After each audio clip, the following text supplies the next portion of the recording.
Brought to you by TechnoSpark 20 series smartphones. I'm superhuman.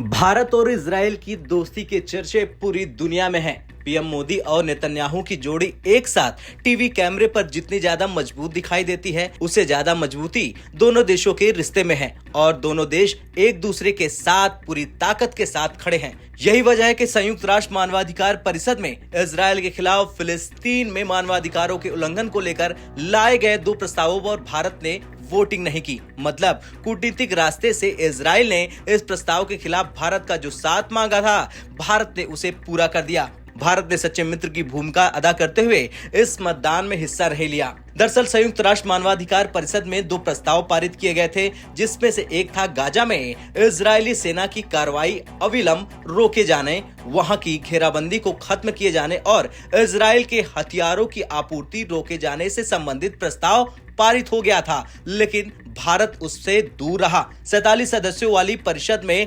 28 देशों ने प्रस्ताव के समर्थन में वोट डाला, जबकि 6 ने विरोध में वोट दिया। 13 सदस्य देश मतदान से दूर रहे। भारत ने फ्रांस, जापान, रोमानिया और अन्य देशों के साथ प्रस्ताव से दूरी बनाई, जबकि अमेरिका, जर्मनी, बुल्गारिया और अर्जेंटीना प्रस्ताव का विरोध करने वाले प्रमुख देश थे।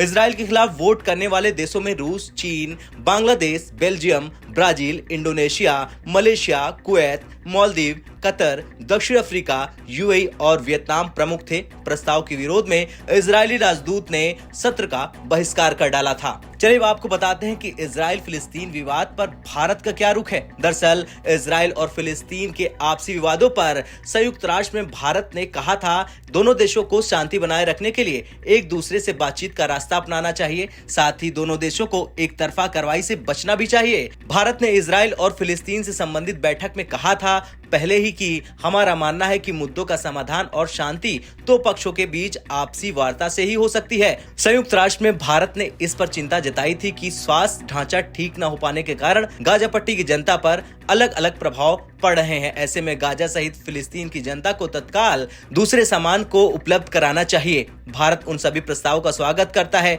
जिनका उद्देश्य अंतर्राष्ट्रीय समुदाय की सामूहिक प्रतिबद्धता को मजबूत करना है, ताकि सीधी बातचीत फिर से शुरू हो और शांति प्रक्रिया को आगे बढ़ाया जा सके। खैर, जिस तरह से भारत ने एक बार फिर से अपनी कूटनीति दिखाई, उसे देख रूस, अमेरिका, चीन के भी कान खड़े हो गए। देखना तो ये होगा कि आगे भारत किस तरह से इजराइल को बचाएगा।